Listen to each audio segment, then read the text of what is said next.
Remember the wait times at the HCA East Florida Hospital emergency rooms average in the single digits, less than 10 minutes to wait for service at an ER. Imagine that. All you have to do is go to hcaeastflorida.com. They list all their wait times for all their emergency rooms, and they update them every 30 minutes because emergencies don't wait for appointments. Go to hcaeastflorida.com. Hey, Slumaria 104 brings the concept of an Italian trattoria to life. 2 locations now. The original in Midtown Miami and a Miracle Mile in Coral Gables. Wonderful homemade pastas, cured meats, authentic salumi cheeses. A beautiful, wonderful place to go. They make their own breads. It's terrific. Again, by the way, until October 30th, every Tuesday they give you a wine at half price, right? Yeah. Such a deal. And mention us. Mention us and you get something special too. It's Slumaria 104. What a wonderful group. Chef Angelo is terrific. One of our favorite people in South Florida is Ronmagill. Zoo Communications and Media Relations Director at Zoo Miami, Nikon Ambassador USA. Zoo Miami, you know where it is, 152nd Street. It's a great place to go. This is what month now, Brenda, for the Greater Miami Convention and Visitors Bureau? October is Miami Attractions Month. Right, and one of the great places you get a deal on is going to Zoo Miami. Bring the kids out. Now, Ron has brought Phantom. And what kind of an owl is he? This is a Eurasian eagle owl. It's one of the largest types of owls in the world. He's a male, so he's not actually as large as he could be, because in birds of prey, the females get bigger. Oh, really? Yeah, a lot of people don't realize that, but birds of prey, the females get he agreed. The cool thing about owls, there's a lot of misconceptions about them, Jimmy. I think one of the things most people notice right away about them are their eyes. Right. Those big eyes. Well, unlike you and I, who we can move our eyes up and down and to the side, their eyes are fixed. So they have to be able to point their head directly at what they're looking at, which is why they can turn their head 270 degrees around. I've seen that. That's amazing. Yeah. And their eyesight's so incredible that if you had the eyes of an owl, you'd be able to read a newspaper 100 yards away. Really? That's how incredible it is. Now, you say bird of prey. What does he prey on? Okay, he preys on all kinds of rodents. This type of owl will actually take something as large as rabbits. Now, people will look at a bird of prey like this and they think the beak is the dangerous part, right? It's not. It's these talons. Oh. These talons are what they use to kill their prey. It's what they use to defend themselves.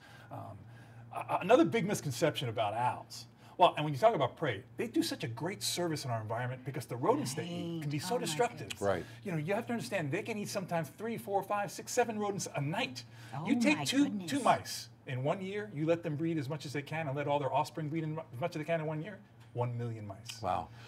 Wow. Yes. We thought rabbits were a problem. Where is his home normally? His home is throughout Europe and Asia. It's found even in places that are urban places, buildings with houses and stuff, because again, they feed on rodents, which are found in a lot of those areas. One of the big misconceptions we have about owls is that they're intelligent. We always hear the wise old owl, right? Right. The reality is, because those eyes are so large, they take up so much space in the skull, there's very little space for the brain. So they're really one of the least intelligent of the birds. I don't think so, Phantom, at all. Don't let him say things like that about you. He's hearing the rain, I think. And he's is, looking and saying, wait, where's this rain? It should be drops on me and things like that. All right, so they're great for the environment. We do not see them anywhere in South Florida. They're not an American owl. No, they're not, but we do have the great horned owl, which looks very similar. It's just a little bit smaller. And we have tons of what we call the little screech owls. If you out in South Florida and you hear a sound at night that kind of goes, that's a screech owl. Screech owl. Yeah, and they're all over the place. Well, not like that. Right. He's thinking there's a screech owl here someplace. I'm going to go say hello. How much does he weigh? I mean, your arm, you've got to be strong with that arm. I'll tell you what, Joe. Joe. It's all right. Joe's the other idiot I work with. That's right. That's right. The thing is with these guys, they're all feathers. So he only weighs about 5.5 pounds, 6 pounds. Oh, my Even so, hold your arm out for a long enough time. That's so long. It's hard. By the way, October 6th is Zoo Run 5K. You can register at zoomiami.org. $35 per entree, $45 on race day. Look, this is one of the treasures we have in South Florida, Zoo Miami. We take the kids really as often as we can. We had birthday parties for the kids there. You do a lot of fun things. So wonderful to walk around. Yeah, and it spend is. the day. And that's the great thing about that 5K is it goes through the zoo. So it's not like just going outside on the road. It goes through the zoo. You see the elephants. You see the giraffe. Right. It's good sightseeing. And some people are running, some people are walking. You do whatever you want to do. It's not a big competitive thing. What's the most unusual animal you have at Zoo Miami right now, do you think? God, it's hard to say. Jimmy, we've got the okapi, which is looks like a Dr. Seuss animal. It's the only living relative to the giraffe.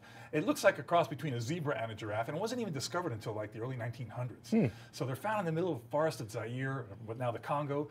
Really unique animal. When you touch its coat, it feels exactly like velvet. It's got a tongue so long that it licks its eye with it. Thing comes out and it does like a windshield wiper on its eye. Goodness. It's unbelievable. It's great stuff, man. It's great stuff. Man, I guess it is. Now, one of your passions is a foundation that you Yes, recently. I've been at the zoo now for 39 years. Wow. And I didn't go to work at the zoo to work for an attraction. So one of the things I'm most proud of is that I started an endowment. It's called the Ronmagill Conservation Endowment. And that endowment provides money just to take care of animals in the wild. It has nothing to do with the zoo. That, if we're going to build $1 million exhibits in the zoo and we don't allocate money to protect those animals in the wild, it's hypocrisy. Right. So that's my passion. I'm very proud to have that endowment, and that endowment gives tens of thousands of dollars each year to conservation in the wild. Now, is this owl? Is he well populated in Europe? Yes, it's fairly common throughout Europe, so it's not an endangered By the species. Ron is hosting a brand new national cable television show in Spanish called Congratulations. Mundo Salvaje con Ron Magill, Wild Kingdom with Ron Magill. It's being broadcast on the Hispanic cable network HITN.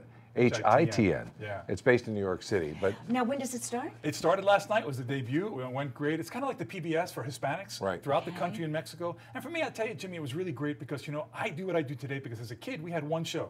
It was called Wild Kingdom. Right. Prince of Omaha's Wild Kingdom. Yes. Jim Fowler, who was on that show, is a dear friend of mine. He's been a mentor of mine for years.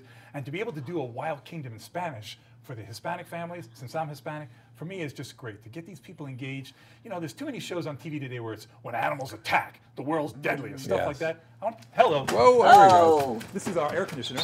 Yes, he does. He thinks He does that once in a while. You know what? You said attack. You shouldn't have said that. Yeah. So it's great to have a show now that gets people engaged to learn to love nature again. That's what this is. No, it is. And bring the kids out to the zoo. Look, they're great for families too. If you love animals, there's no better place than Zoo Miami.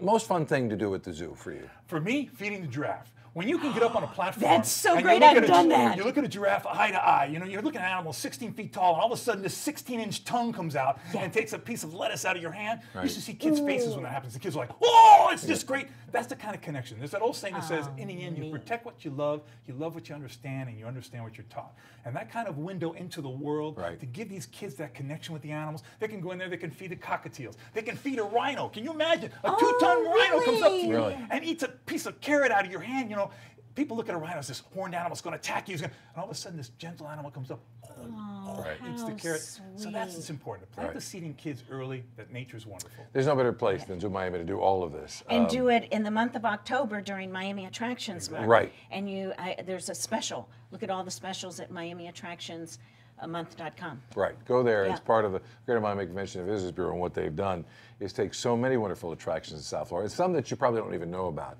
And you can get great deals there by going there. Again, it's MiamiAttractionsMonth.com. Part of it is Zoo Miami.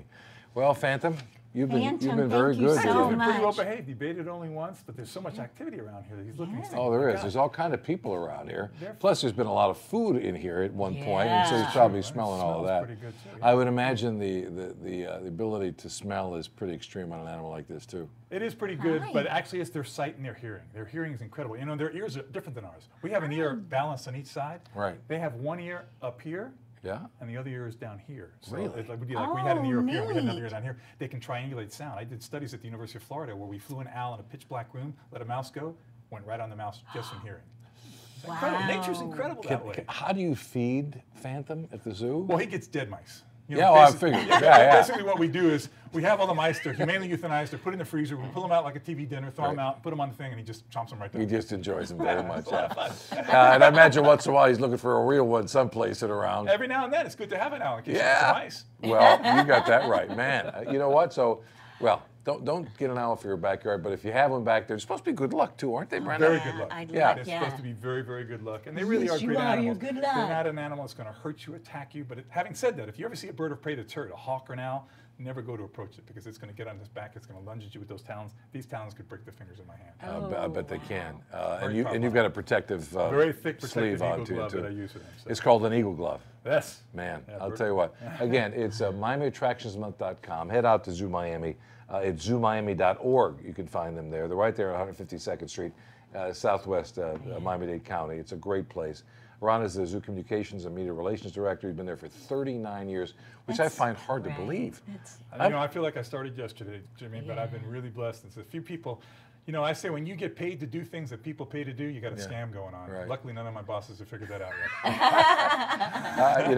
yet. He came to South Florida about the same time I did. I think I've known him for about that whole same period of time. Play. And it's gotten better and better. Again, at zoomiami.org and MiamiAttractionsMonth.com. Ron, thank you. Phantom, Thank you for you're all the you best. do for Thank us you. in this Thank you. community. Good to see Really you. appreciate it. Back with more right after this on Eat This, Drink That, Go.